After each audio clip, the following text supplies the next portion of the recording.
ಸ್ನೇಹಿತರೆ ನಮಸ್ಕಾರ. ಇವತ್ತು ನಾನು ಒಂದು ಗುಡ್ ನ್ಯೂಸನ್ನು ನಿಮ್ಮ ಹತ್ರ ಶೇರ್ ಮಾಡ್ಕೋಬೇಕು ಅಂತ ಅಂದ್ಕೊಂಡಿದ್ದೀನಿ. ನಮ್ಮ ಗ್ರಾಮೀಣ ಭಾಗದಲ್ಲಿ ಏನೆಲ್ಲ ಬದಲಾವಣೆಗಳಾಗಿದೆ ಅನ್ನೋದಕ್ಕೆ ಇದು ಒಂದು ಉತ್ತಮ ಉದಾಹರಣೆ ಅಂತ ಹೇಳ್ಬೋದು. ನಾನು ಈ ಬಾರಿ ಬಂದಿದ್ದಾಗ ಊರಿಗೆ ಅನೇಕ ಮನೆಗಳಿಗೆ ನಾನು ಹೋದಂತಹ ಸಂದರ್ಭದಲ್ಲಿ ಆ ಪೋಷಕರು ಹೇಳ್ಕೊಳ್ಳುವಂಥದ್ದು, ನನ್ನ ಮಗಳು ಚಾಮರಾಜನಗರದಲ್ಲಿ ಓದ್ತಾವಳೆ, ಮೈಸೂರಲ್ಲಿ ಓದ್ತಾವಳೆ, ಶಿವಮೊಗ್ಗ, ಹಾಸನ, ಮಂಗಳೂರು, ಹೀಗೆ ತಮ್ಮ ಹೆಣ್ಣು ಮಕ್ಕಳುಗಳನ್ನು ದೂರದ ಊರುಗಳಿಗೆ ಕಳಿಸಿ ಉನ್ನತ ವ್ಯಾಸಂಗಕ್ಕೆ ತಂದೆ ತಾಯಿಗಳು ಸಪೋರ್ಟ್ ಮಾಡ್ತಿದ್ದಾರೆ ಅಂಥೇಳಿ ನೋಡಿದ್ರೆ, ಕೆಲವು ಮಟ್ಟಾಳೆ ಮನೆಗಳು, ಹೆಂಚಿನ ಮನೆಗಳು, ಅಥವಾ ನೋಡಿದ್ರೆ ಸ್ಥಿತಿವಂತರಲ್ಲದಿದ್ದರೂ ಕೂಡ ಅವ್ರ ಬಾಯಿನಲ್ಲಿ ಬರ್ತಕ್ಕಂಥ ಮಾತು, ಅಯ್ಯೋ ನಮ್ಮ ಕಷ್ಟ ನಮಗೆ ಇರಲಿ, ನನ್ನ ಮಗಳಾದರೂ ಚೆನ್ನಾಗಿ ಓದಲಿ, ನನ್ನ ಮಗಳಿಗೊಂದು ಭವಿಷ್ಯ ಸಿಕ್ಕಲಿ ಅಂತ ಹೇಳಿ ಅನೇಕ ಕನಸುಗಳನ್ನು ಹೊತ್ತುಕೊಂಡು ಗ್ರಾಮೀಣ ಭಾಗದ ಹೆಣ್ಣು ಮಕ್ಕಳನ್ನು ದೂರಗಳಿಗೆ ನಿಮ್ಮ ಮೇಲೆ ನಂಬಿಕೆ ಇಟ್ಟು ಅವರು ಕಳಿಸ್ತಾ ಇದ್ದಾರೆ.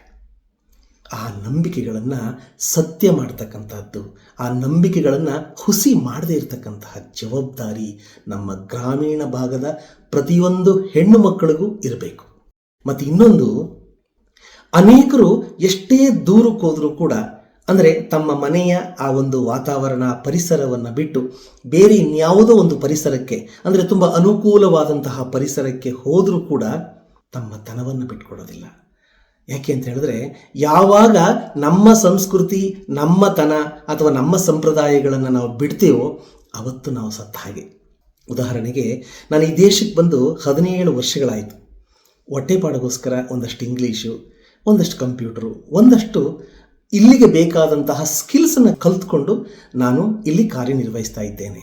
ಆದರೆ ನನ್ನ ರಕ್ತದಲ್ಲಿ ಕನ್ನಡತನ, ನನ್ನ ಊರು, ಆ ಒಂದು ಬೇರಿದೆಯಲ್ಲ, ಅದನ್ನು ನಾನು ಯಾವತ್ತೂ ಕಡ್ದಾಕೋಕ್ಕಾಗಲ್ಲ. ಯಾವತ್ತೂ ನನ್ನಿಂದ ಅದು ಕಟ್ಟಾಗುತ್ತೋ ಆವತ್ತು ನಾನು ಸತ್ತ ಹಾಗೆ ಅಂತ ಹೇಳಿ. ಇದನ್ನು ನಾನು ಯಾಕೆ ಹೇಳ್ತಿದ್ದೀನಿ ಅಂತ ಹೇಳಿದ್ರೆ, ನಮ್ಮ ಗ್ರಾಮೀಣ ಭಾಗದಿಂದ ದೂರಗಳಿಗೆ ಹೋಗಿ ತಮ್ಮ ವಿದ್ಯಾಭ್ಯಾಸವನ್ನು ಮಾಡ್ತಾ ಇರ್ತಕ್ಕಂಥ ಹೆಣ್ಣು ಮಕ್ಕಳಿಗೆ ನನ್ನ ಕಡೆಯಿಂದ ಒಂದು ಮನವಿ. ಯಾವುದೇ ಕಾರಣಕ್ಕೂ ನಿಮ್ಮ ಮನೆ, ನೀವು ಬೆಳೆದು ಬಂದ ದಾರಿ, ನಿಮ್ಮ ಪರಿಸರ, ವಿಶೇಷವಾಗಿ ನಿಮ್ಮ ತಂದೆ ತಾಯಿಗಳ ಶ್ರಮವನ್ನು ನೀವು ಮರಿಬೇಡಿ.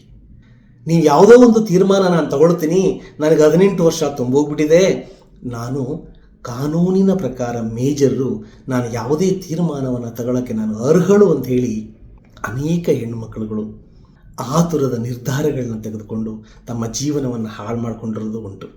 ಇಲ್ಲಿ ನಿಮಗೆ ನಾನು ಯಾಕೆ ಇದನ್ನು ಹೇಳ್ತಾ ಇದ್ದೀನಿ ಅಂತ ಹೇಳಿದ್ರೆ, ನಿಮ್ಮ ತಂದೆ ತಾಯಿಗಳು ನಿಮ್ಮನ್ನು ಆ ಹಂತಕ್ಕೆ ಕಳಿಸೋಕೆ ಎಷ್ಟು ಕಷ್ಟಪಟ್ಟಿದ್ದಾರೆ ಅನ್ನೋದನ್ನು ಒಮ್ಮೆ ನೆನೆಸ್ಕೊಳ್ಳಿ.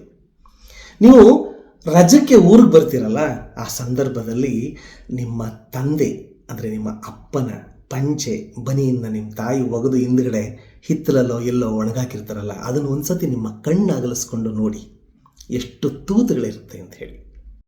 ನೀವು ಓದಲಿ, ನೀವು ಕಷ್ಟಪಡಲಿ ಅಂತ ಹೇಳಿ ನಿಮಗೆ ಕೇಳದಂತಹ ಬಟ್ಟೆಗಳನ್ನು ಅಥವಾ ನೀವು ಕೇಳದಂತಹ ವಸ್ತುಗಳನ್ನು, ನಿಮಗೊಂದು ಒಳ್ಳೊಳ್ಳೆ ಫೋನು ಆಗಲಿ ಮತ್ತೊಂದಾಗಲಿ, ಈ ಥರ ಸಾಧನ ಪರಿಕರಗಳನ್ನು ಎಷ್ಟು ಕಷ್ಟ ಆದರೂ ಕೂಡ ಕೊಡಿಸ್ತಾರೆ. ತಾಯಿ ತಾನು ಕಂತಿನಲ್ಲೋ, ವಾರದ ಕಂತಿನಲ್ಲೋ, ಧರ್ಮಸ್ಥಳ ಸಂಘದಲ್ಲೋ, ಇನ್ನೆಲ್ಲೋ ಒಂದು ಕಡೆ ಸಾಲ ತಗೊಂಡು ನಿಮ್ಮನ್ನು ಓದಿಸೋಕ್ಕೋಸ್ಕರ ಅಲ್ಲಿಂದ ಸಾಲ ತಗೊಂಡು ನಿಮ್ಮ ಸ್ಕೂಲ್ ಫೀಸ್ಗಳನ್ನು ಕಟ್ಟಿರ್ತಾಳೆ.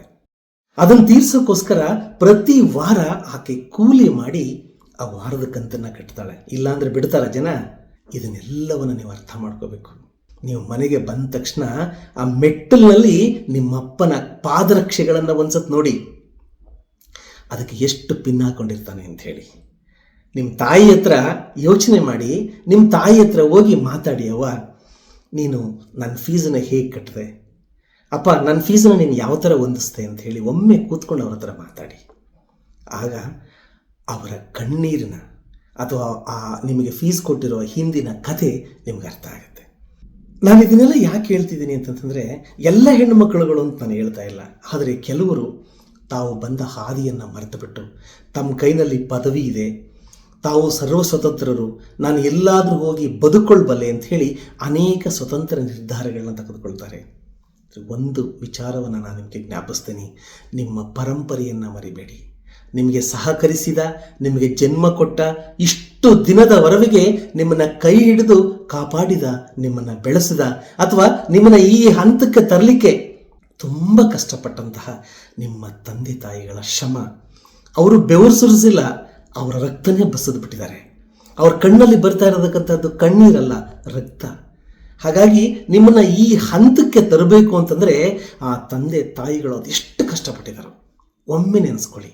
ಒಂದೇ ಒಂದು ಕ್ಷಣ ಕೂತ್ಕೊಂಡು ಕಣ್ಣು ಮುಚ್ಕೊಂಡು ನಮ್ಮಪ್ಪ ನಮ್ಮವ್ವನ ಪರಿಸ್ಥಿತಿ ಏನು, ಮನೆಯಲ್ಲಿ ಅವ್ರು ಹೇಗಿರ್ತಾರೆ, ಅವ್ರು ಹಾಕೊಳ್ಳೋ ಬಟ್ಟೆ ಏನು, ಅಥವಾ ನಮ್ಮ ಮನೆ ಪರಿಸ್ಥಿತಿ ಏನು, ಇದನ್ನೆಲ್ಲ ಜ್ಞಾಪಿಸ್ಕೊಂಡ್ರೆ ಯಾವ ಹೆಣ್ಣು ಮಕ್ಕಳು ತಪ್ಪು ಹಾದಿಯನ್ನು ಹಿಡಿಯೋದಿಲ್ಲ.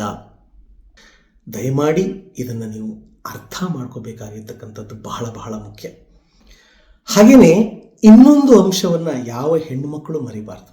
ಯಾಕೆ ಅಂತಂದರೆ ಗ್ರಾಮೀಣ ಪ್ರದೇಶದಲ್ಲಿ ಇನ್ನೂ ಮಾನ, ಗೌರವ, ಅಪಮಾನ ಈ ಶಬ್ದಗಳಿಗೆ ಒಂದಷ್ಟು ಅರ್ಥ ಉಳ್ಕೊಂಡಿದೆ.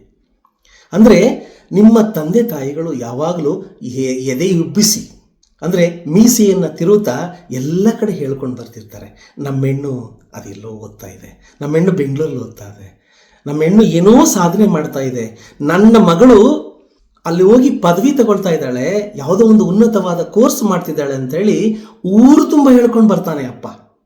ಅಂದರೆ ನನ್ನ ಮಗಳು ಜೀವನದಲ್ಲಿ ಏನನ್ನಾದರೂ ಒಂದನ್ನು ಸಾಧಿಸ್ಕೊಂಡು ಬರ್ತಾಳೆ, ನನ್ನ ಗೌರವವನ್ನು, ಅಂದರೆ ನಾನು ಈ ಊರಿನಲ್ಲಿ ತಲೆ ಎತ್ತಿ ಬದುಕುವಂತೆ ಆಕೆ ಮಾಡ್ತಾಳೆ ಅಂತ ಹೇಳಿ ಊರು ತುಂಬ ಓಡಾಡ್ಕೊಂಡು ಬಂದಿರ್ತಾನೆ. ಎಲ್ಲ ಸಿಕ್ಕದವ್ರಿಗೆ ಹೇಳ್ಕೊತಾನೆ ಹೆಮ್ಮೆಯಿಂದ, ನನಗೆ ಅವಳು ಮಗಳಲ್ಲ, ನನ್ನ ಪಾಲಿಗೆ ಗಂಡು ಮಗ. ಹೀಗೆಲ್ಲ ನಿಮ್ಮ ಬಗ್ಗೆ ಕನಸುಗಳನ್ನು ಕಟ್ಟಿಕೊಂಡು ಎಲ್ಲರಿಗೂ ಹೇಳಿಕೊಂಡು ಹೆಮ್ಮೆಯಿಂದ ತಿರುಗಾಡುವ ಆ ಅಪ್ಪನ ತಲೆಯನ್ನು ತಗ್ಗಿಸುವಂತೆ ನೀವು ಮಾಡಬಾರ್ದು. ತಲೆ ತಗ್ಗಿಸುವ ಯಾವ ಕೆಲಸವನ್ನು ನೀವು ಮಾಡಬಾರ್ದು. ಎಂತಹ ಸಂದರ್ಭದಲ್ಲೂ, ಯಾವ ನಿರ್ಧಾರಗಳನ್ನು ನೀವು ತೆಗೆದುಕೊಳ್ಳುವಂತಹ ಸಂದರ್ಭದಲ್ಲೂ ಕೂಡ ನಿಮ್ಮ ತಂದೆ ತಾಯಿಗಳನ್ನು ಕೂರಿಸಿ ಅವ್ರನ್ನ ಕನ್ವಿನ್ಸ್ ಮಾಡಿ, ಇದು ಸೂಕ್ತವೇ ಅಂತ 10 ಬಾರಿ ಯೋಚನೆ ಮಾಡಿ ಅಪ್ಪ ಅಮ್ಮನ ಅನುಮತಿಯನ್ನು ಪಡೆದು ಅವರ ಪ್ರೀತಿಯ ಆಶೀರ್ವಾದದೊಂದಿಗೆ ನೀವು ಯಾವುದೇ ಒಂದು ತೀರ್ಮಾನಗಳನ್ನ ತಗೊಳ್ಬೇಕು. ವಿಶೇಷವಾಗಿ ತಾಯಿ ಇದ್ದಾಳಲ್ಲ, ಆ ತಾಯಿ ನಿಮ್ಮ ಬಗ್ಗೆ ಎಷ್ಟೋ ಕನಸು ಕಂಡಿರ್ತಾಳೆ. ಅವಳನ್ನ ಮೊದಲು ನಿಮ್ಮನ್ನು ಕಳ್ಸೋಕ್ಕೆ ಇಷ್ಟ ಆಗೋದಿಲ್ಲ ಅವಳಿಗೆ. ಅಯ್ಯೋ, ನನ್ನ ಮಗಳು ಕಳಿಸ್ಬಿಟ್ರೆ ಏನಾಗ್ಬಿಡುತ್ತೋ, ಏನಾದರೂ ಅನಾಹುತ ಆಗ್ಬಿಟ್ರೆ ನಾನು ಊರಿನಲ್ಲಿ ತಲೆ ಎತ್ಕೊಂಡು ನಾನು ಹೇಗೆ ತಿರುಗಾಡಲಿ ಅಂತ ಹೇಳಿ ಅವ್ವ 10 ಬಾರಿ ಯೋಚನೆ ಮಾಡಿರ್ತಾಳೆ ನಿಮ್ಮನ್ನು ಕಳಿಸುವಾಗ. ಅಪ್ಪ ಅಂತಾನೆ, ಯೋಚನೆ ಮಾಡಬೇಡ, ಸುಮ್ಮನಿರು, ನನ್ನ ಮಗಳು ಆ ರೀತಿ ಅಲ್ಲ, ನನ್ನ ಮಗಳು ಆ ಥರ ಅಲ್ಲ, ಬೇರೆಯವ್ರ ಥರ ಅಲ್ಲ ನನ್ನ ಮಗಳು, ಅವಳು ನಮ್ಮಿಬ್ಬರ ಗೌರವವನ್ನು ಕಾಪಾಡ್ತಾಳೆ ಅಂತೇಳಿ ಅಪ್ಪ ಅವನಿಗೆ ಧೈರ್ಯ ಹೇಳಿ ಅವರಿಬ್ಬರು ಒಂದು ಒಮ್ಮತದ ತೀರ್ಮಾನದಿಂದ ಅತ್ಯಂತ ಪ್ರೀತಿಯಿಂದ ಆ ಕಷ್ಟದ ನಡುವೆ ನಿಮ್ಮನ್ನು ಕಳಿಸ್ಕೊಟ್ಟಿರ್ತಾರೆ. ಆದ್ದರಿಂದ ನನ್ನ ಎಲ್ಲ ಹೆಣ್ಣು ಮಕ್ಕಳಿಗೆ ಹೇಳೋದೇನು ಅಂತಂದರೆ, ನೀವು ಪ್ರೀತಿ, ಪ್ರೇಮ ಇದಕ್ಕೆಲ್ಲ ಆಸೆ ಪಡುವಂಥದ್ದೇನು ತಪ್ಪಲ್ಲ. ಆದರೆ ಮೊದಲು ನಿಮ್ಮ ಉದ್ದೇಶ, ನಿಮ್ಮ ಗುರಿ, ನಿಮ್ಮ ಕನಸು ಎಲ್ಲವನ್ನ ಸಾಕಾರ ಮಾಡುವತ್ತ ನಿಮ್ಮ ಗಮನ ಇರಲಿ. ಒಮ್ಮೆ ನೀವು ಒಂದು ಹಂತಕ್ಕೆ ತಲುಪಿದ್ರಿ ಅಂತ ಹೇಳಿದ್ರೆ, ಆರ್ಥಿಕವಾಗಿ ಒಂದು ಒಳ್ಳೆಯ ಉದ್ಯೋಗವನ್ನು ಸಂಪಾದನೆ ಮಾಡಿದ್ರಿ ಅಂತ ಹೇಳಿದ್ರೆ, ಅದರ ಜೊತೆಗೆ ನಿಮ್ಮ ಕಷ್ಟದಿಂದ ತುಂಬಿದಂತಹ ನಿಮ್ಮ ಕುಟುಂಬಕ್ಕೆ ನೀವು ಆಸರೆಯಾಗಿ ಅವರನ್ನೂ ಕೂಡ ಒಂದು ಒಳ್ಳೆಯ ರೀತಿಯಲ್ಲಿ ದಡವನ್ನು ಮುಟ್ಟಿಸಿದ್ರಿ ಅಂತ ಹೇಳಿದ್ರೆ, ನಿಮಗೆ ನೂರಾರು ಅವಕಾಶಗಳು ಬರ್ತವೆ.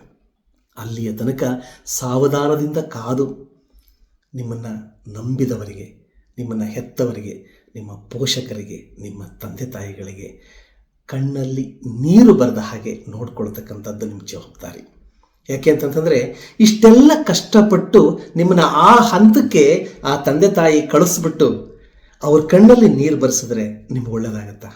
ಅಥವಾ ನೀವು ಭವಿಷ್ಯದಲ್ಲಿ ಯಾವತ್ತಾದರೂ ಒಂದು ದಿವಸ, ಅಯ್ಯೋ ನಾನು ಇಂಥ ಕೆಲಸ ಮಾಡಿದ್ನಲ್ಲ, ನಾನು ಇಂಥ ತಪ್ಪು ಮಾಡಿಬಿಟ್ನಲ್ಲ, ನನ್ನ ಅಪ್ಪ ಅಮ್ಮನ ಕಣ್ಣಲ್ಲಿ ನೀರು ಬರೆಸ್ಬಿಟ್ನಲ್ಲ ಅಂಥೇಳಿ ಆ ಪಶ್ಚಾತ್ತಾಪದ ನೋವಿದೆಯಲ್ಲ, ಅದು ನಿಮ್ಮನ್ನು ಕೊನೆ ತನಕ ಕಾಡದೆ ಬಿಡೋದಿಲ್ಲ. ಆದ್ದರಿಂದ ಯಾವುದೋ ಒಂದು ತಾತ್ಕಾಲಿಕ ಅಥವಾ ಯಾವುದೋ ಒಂದು ಆ ಕ್ಷಣದ ಸುಖಕ್ಕೋಸ್ಕರ ನಿಮ್ಮ ಒಳ್ಳೆಯ ಭವಿಷ್ಯವನ್ನು ಬಲಿಕೊಡಬೇಡಿ. ನಿಮ್ಮ ತಂದೆ ತಾಯಿಗಳ ಗೌರವಗಳನ್ನು ಬೀದಿ ಪಾಲು ಮಾಡಬೇಡಿ ಅಥವಾ ಮೂರ ಬಟ್ಟೆ ಮಾಡಬೇಡಿ. ಯಾವುದೇ ಒಂದು ನಿರ್ಧಾರಗಳನ್ನು, ವಿಶೇಷವಾಗಿ ತಪ್ಪು ನಿರ್ಧಾರಗಳನ್ನು ತೆಗೆದುಕೊಳ್ಳೋಕ್ಕಿಂತ ಮುಂಚೆ ಕಣ್ಮುಚ್ಕೊಂಡು ನಿಮ್ಮ ಅಪ್ಪ ಅಮ್ಮ ಹೇಗಿದ್ದಾರೆ, ನನ್ನ ಪರಿಸ್ಥಿತಿ ಏನು ಅಂಥೇಳಿ 1 ನಿಮಿಷ ನೆನೆಸ್ಕೊಳ್ಳಿ. ನೀವು ಯಾವತ್ತೂ ತಪ್ಪು ಮಾಡೋದಿಲ್ಲ. ಬಹುಶಃ ಇದು ನಿಮಗೆಲ್ಲರಿಗೂ ಅರ್ಥ ಆಗಿದೆ ಅಂತ ನಾನು ಅಂದ್ಕೊಳ್ತೀನಿ. ಗ್ರಾಮೀಣ ಭಾಗದ ಹೆಣ್ಣು ಮಕ್ಕಳನ್ನು ಕಂಡ್ರೆ ನನಗೆ ಎಲ್ಲೂ ಇಲ್ಲದೆ ಇರತಕ್ಕಂಥ ಹೆಮ್ಮೆ. ಯಾವ ಮನೆಗೆ ಹೋದರೂ ಕೂಡ ಉನ್ನತ ವ್ಯಾಸಂಗವನ್ನು ಅಂದರೆ ಹೆಚ್ಚು ಓದಿರ್ತಕ್ಕಂಥ ಹೆಣ್ಣುಮಕ್ಕಳು ನನಗೆ ಕಾಣಿಸ್ತಾ ಇದ್ದಾರೆ. ನಾವು ಯಾವಾಗಲೂ ಕೂಡ ವಿದ್ಯೆ ದದಾತಿ ವಿನಯಂ ಅಂತ ಹೇಳ್ತೀವಿ. ಅಂದರೆ ಯಾರು ಅತಿ ವಿದ್ಯಾವಂತರಾಗ್ತಾರೆ ಅಂದರೆ ವಿದ್ಯೆಯನ್ನು ಪಡ್ಕೊಳ್ತಾರೆ, ಅವರಿಗೆ ವಿನಯ ಇರ್ತದೆ, ಅವರಿಗೆ ಸಂಸ್ಕಾರ ಇರ್ತದೆ ಅಂತ ಹೇಳಿ. ಅದನ್ನು ನೀವು ಯಾರೂ ಸುಳ್ಳು ಮಾಡಬಾರ್ದಲ್ವಾ. ಒಳ್ಳೆಯದಾಗಲಿ. ಧನ್ಯವಾದಗಳು. Thank you.